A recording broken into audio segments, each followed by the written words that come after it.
नमस्कार, स्वागत है आप सभी का यूट्यूब चैनल पर। तो फ्रेंड्स, प्रैक्टिस सेट लगाने से पहले पूरे चैप्टर को आप एनसीईआरटी बेस्ड जो भी चैप्टर है क्लास 6 से लेकर के 12 तक उन सभी को घोलकर बिल्कुल पी जाइए और फिर प्रैक्टिस सेट लगाइए। तो देखिए आपके कितने प्रैक्टिस सेट लगते हैं, मतलब कितने क्वेश्चन आपके सॉल्व हो पाते हैं। तो मुझे यकीन है कि आपके 100 में 80% जो प्रश्न है ना, वो आप बिल्कुल फराटेदार की तरह सॉल्व कर लेंगे। तो आज हम लोग ये कौन सा पढ़ने वाले हैं, जो क्लास 9th का भूगोल हम लोग का रीडिंग चैप्टर चल रहा है, उसमें आज हम लोग देखने वाले हैं प्रायद्वीपीय नदियों को, जिसमें कि नर्मदा हो गई, ताप्ती हो गई, यानी जो बंगाल की खाड़ी में गिरने वाली नदियाँ तथा अरब सागर में गिरने वाली नदियों को। तो चलिए शुरू करते हैं और बढ़ते हैं अपने टॉपिक की तरफ। प्रायद्वीपीय नदियाँ। तो प्रायद्वीपीय भारत में मुख्य जल विभाजक का निर्माण पश्चिमी घाट द्वारा होता है। किसके द्वारा? तो पश्चिमी घाट द्वारा होता है, जो पश्चिमी तट के निकट उत्तर से दक्षिण की ओर स्थित है। देखिए ये सारे पॉइंट किधर स्थित है, तो उत्तर से दक्षिण की ओर स्थित है। प्रायद्वीपीय भाग की अधिकतर मुख्य नदियाँ जैसे महानदी, गोदावरी, कृष्णा, कावेरी पूरब की ओर बहती हैं। तो देखिए ये सभी जो नदियां हैं वो किस तरफ बहती है, तो पूरब की तरफ बहती है। कौन कौन सी? तो महानदी, गोदावरी, कृष्णा, कावेरी। देता है ना कि इनमें से कौन सी नदियां पूरब की तरफ बहती है। कुछ पश्चिम वाला डाल देगा और एक पूरब वाला डाल देगा, तो नाम तो याद रखना पड़ेगा। तो महानदी, गोदावरी, कृष्णा तथा कावेरी जो है वो पूरब की तरफ बहती हैं तथा बंगाल की खाड़ी में गिरती हैं। ये नदियाँ अपने मुहाने पर डेल्टा का निर्माण करती हैं। कौन नदियाँ? तो ये जो प्रायद्वीपीय नदियाँ हैं वो नदियाँ। पश्चिमी घाट से पश्चिम में बहने वाली अनेक छोटी धाराएं हैं। नर्मदा व तापी दो ही बड़ी नदियाँ हैं जो कि पश्चिम की तरफ बहती हैं। तो ये दो बड़ी नदियाँ हैं जो कहाँ बहती हैं, तो पश्चिम की तरफ बहती हैं। और ये नदियाँ कहाँ जाती हैं, तो पूरब की तरफ बहती हैं और बंगाल की खाड़ी में गिर जाती हैं। तो देखिए वहाँ पर एग्ज़ाम हॉल में हम बहुत कंफ्यूज हो जाते हैं, तो इसीलिए बारीकी से आप लोग बिल्कुल लाइन बाई लाइन देखिए ध्यान से। नर्मदा और तापी दो ही बड़ी नदियां हैं जो कि पश्चिम की तरफ बहती है और ज्वारंदमुख का निर्माण करती है। अब देखिए यहाँ पर किसका निर्माण करती है, तो ज्वारंदमुख का निर्माण करती हैं। प्रायद्वीपीय नदियों की अपवाह द्रोणियाँ आकार में अपेक्षाकृत क्या होती हैं, तो छोटी होती हैं। आकार में कैसी होती हैं? छोटी होती हैं, जो इनकी द्रोणियाँ होती हैं। अब आते हैं, देखते हैं हम लोग नर्मदा द्रोणी को। तो पहला हमारा आता है नर्मदा द्रोणी। देखिए नर्मदा का उद्गम स्थल कहाँ पर है, तो मध्य प्रदेश के अमरकंटक पहाड़ी के निकट है। यह पश्चिम की ओर एक भ्रंश घाटी में बहती है।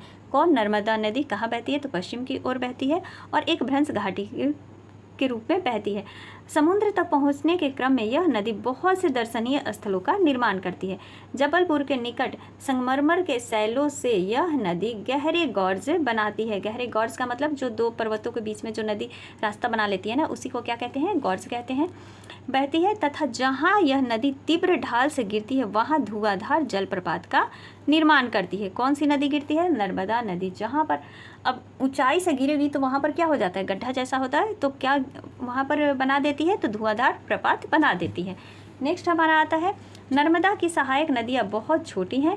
इनमें से अधिकतर जो है वो समकोण पर मुख्य धारा से मिलती है। नर्मदा द्रोणी मध्य प्रदेश तथा गुजरात के कुछ भागों में विस्तृत है, यानी फैली हुई है। तो ये नर्मदा नदी से कुछ पॉइंट था जो कि 9th क्लास की बुक में दिया हुआ है ज्योग्राफी के।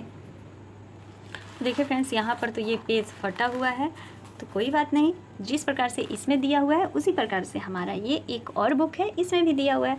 तो हम लोग यहाँ पर देख लेते हैं। तो नर्मदा नदी को फिर से एक बार देख लीजिए। इसका उद्गम स्थल कहाँ पर है, तो मैकाल पर्वत की अमरकंटक चोटी से होता है। अरब सागर में गिरने वाली प्रायद्वीपीय भारत की यह सबसे बड़ी नदी है। ये बुक तो सबसे बेस्ट है भैया, सबसे बड़ी नदी है। विंध्याचल एवं सतपुड़ा के बीच यह एक भ्रंश घाटी से होकर के गुजरती है। जबलपुर के पास यह धुआंधार जलप्रपात का निर्माण करती है। खाड़ी में गिरने से पहले यह ज्वारंदमुख बनाती है। अभी हम लोग देखे थे, तो खाड़ी में गिरने से पहले यह क्या बनाती है, तो ज्वारंदमुख बनाती है। तो ज्वारंदमुख क्या होता है, तो आप देख रहे होंगे यहाँ पर कि सागर तट पर स्थित एक आधा बंद यानी खारे जल का जो समूह होता है, जिसमें एक या एक से अधिक नदियों और झरने बह करके क्या हो जाते हैं, तो मिल जाते हैं, और जो दूसरा होता है वो अंत में खुले सागर से क्या हो जाता है, तो जुड़ जाता है, यानी वो खुले सागर में मिल जाता है। उसी को ज्वारंदमुख कहते हैं, यानी अंग्रेजी में उसे क्या कहते हैं, तो एस्चुअरी कहते हैं। आगे बढ़ते हैं हम लोग। नर्मदा की प्रमुख सहायक नदियाँ कौन सी है, तो तवा, दुधी, शक्कर, हिरण, ओरसस, कोनार, माचक, ये सब क्या है, तो ये सब नर्मदा नदी की सहायक नदी हैं। अब आगे है हमारा ताप्ती नदी, यानी तापी नदी भी कहते हैं। तो ये मध्य प्रदेश के बैतूल जिले के मुल्ताई नामक स्थान के पास सतपुड़ा श्रेणी से निकलती है। कहाँ से निकलती है? तो सतपुड़ा श्रेणी से निकलती है। सतपुड़ा एवं अजंता के बीच यह भ्रंश घाटी का निर्माण करती है। ताप्ती नदी जो है भ्रंश घाटी का निर्माण कहाँ पर कर रही है? तो सतपुड़ा एवं अजंता की बीच में भ्रंश घाटी का निर्माण कर रही है। पूर्णा जो है इसकी प्रमुख सहायक नदी है। तो ताप्ती नदी की सहायक नदी कौन सी हो गई? तो पूर्णा हो गई। अब आता है हमारा साबरमती। देखिए अरब सागर में गिरने वाली नदियों को आप इस प्रकार से, एक ट्रिक है सामंता, देखिए साबरमती हो गया, म से महानदी हो गया, स से न से क्या हो गया? नर्मदा हो गया, त से ताप्ती हो गया, और एक है घग्गर नदी बच गई, तो उसको तो ध्यान में रखिएगा। अब साबरमती क्या है? तो राजस्थान के मेवाड़ की पहाड़ियों से निकलकर यह खंभात की खाड़ी में गिरती है साबरमती। इससे बस एक ही पॉइंट याद रखना है।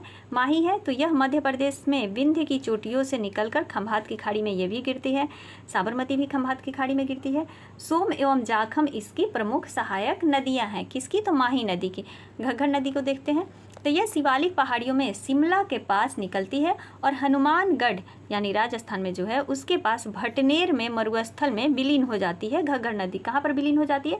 तो भटनेर में, हनुमानगढ़ के पास भटनेर जो है मरुस्थल, वहाँ पर ये जा करके विलीन हो जाती है, यानी मिल जाती है।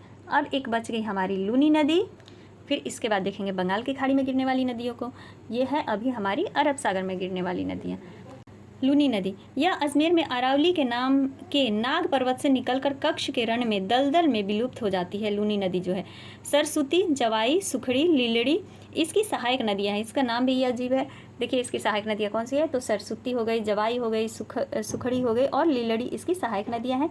इसे भारत की लवण नदी भी कहते हैं। तो लवण नदी किसे कहा जाता है?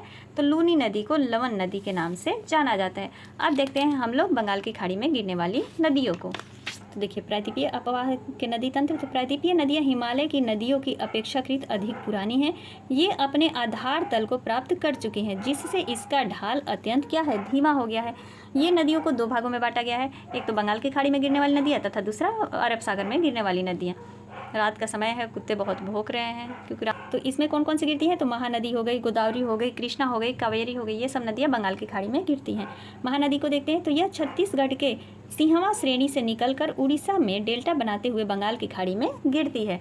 इसकी सहायक नदी कौन है? तो जोंक हो गया, शिवनाथ हो गया व तेल आदि, ये सब किसकी सहायक नदी है? तो महानदी की है। गोदावरी देख लेते हैं। तो प्रायद्वीपीय भारत की सबसे लंबी नदी है। गोदावरी प्रायद्वीपीय भारत की सबसे लंबी नदी है। 1465 किलोमीटर इसकी लंबाई है। यह पश्चिम घाट के नासिक की पहाड़ियों में त्रयंबक से निकलती है। कहाँ से? तो त्रयंबक से निकलती है। इसे दक्षिण में दक्षिण गंगा या बृहद गंगा भी कहा जाता है। प्रायद्वीपीय जो ये गोदावरी है इसको क्या कहा जाता है? तो दक्षिण की गंगा या फिर बृहद गंगा के नाम से भी जाना जाता है। इसकी प्रमुख सहायक नदियाँ कौन सी है? तो प्राणहिता हो गई, पूर्णा हो गई, पेन गंगा हो गया, वर्धा हो गया, वेन गंगा, इंद्रावती, ये सब क्या है? तो इसकी सहायक नदियाँ हैं। नेक्स्ट आता है हमारा ब्राह्मणी, वैतरणी व स्वर्णरेखा नदियाँ। ब्राह्मणी व स्वर्णरेखा छोटनागपुर पठार पर रांची से निकलती है तथा वैतरणी उड़ीसा के क्योंझोर पठार से निकलती है। तो देखिए ये सब भी बंगाल की खाड़ी में गिरने वाली नदियाँ हैं। कोयल एवं शंख नदी अब आपस में मिलती हैं तब वे ब्राह्मणी नदी कहलाती हैं। ब्राह्मणी नदी कब बनता है? तो जब कोयल और शंख नदी जो है आपस में मिलता है तब ब्राह्मणी नदी वे कहलाती हैं। तो ये हमारा ब्राह्मणी, वैतरणी और स्वर्णरेखा नदियों से कुछ पॉइंट था। अब आता है हमारा कृष्णा नदी। यह प्रायद्वीपीय भारत की दूसरी सबसे बड़ी नदी है। पहली सबसे बड़ी नदी कौन थी? गोदावरी थी, जिसकी लंबाई कितना था? तो 1465 किलोमीटर। और दूसरी सबसे बड़ी नदी कौन है? तो कृष्णा हो गई है। इसकी प्रमुख सहायक नदियाँ कौन है? तो कोयना, येरला, वरना, पेच गंगा, दूध गंगा, घाट प्रभा, भीमा, तुंगभद्रा और मूसी है। नाम याद रखना तो बड़ी मुश्किल है भैया। तुंगभद्रा की सहायक नदी हगरी है। तुंगभद्रा की सहायक नदी कौन है? तो हगरी है।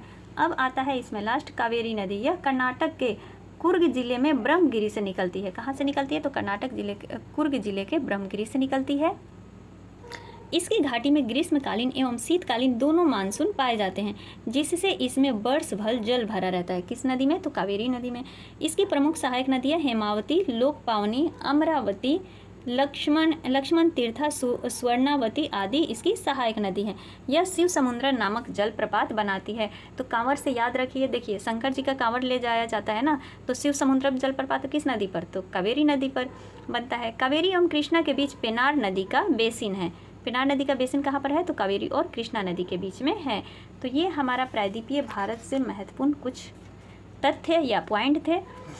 ये कुछ प्रमुख नदियों की लंबाई दी हुई है किलोमीटर में, जो कि याद कर लीजिए। ब्रह्मपुत्र नदी है 2900 किलोमीटर, यमुना 1376, गंगा 2525, चंबल 965, घाघर नदी 1080 किलोमीटर है, सोन 780, सतलज 1500, महानदी 851 है, कृष्णा नदी 1400 किलोमीटर, नर्मदा है 1312 किलोमीटर और गोदावरी 1465 किलोमीटर है।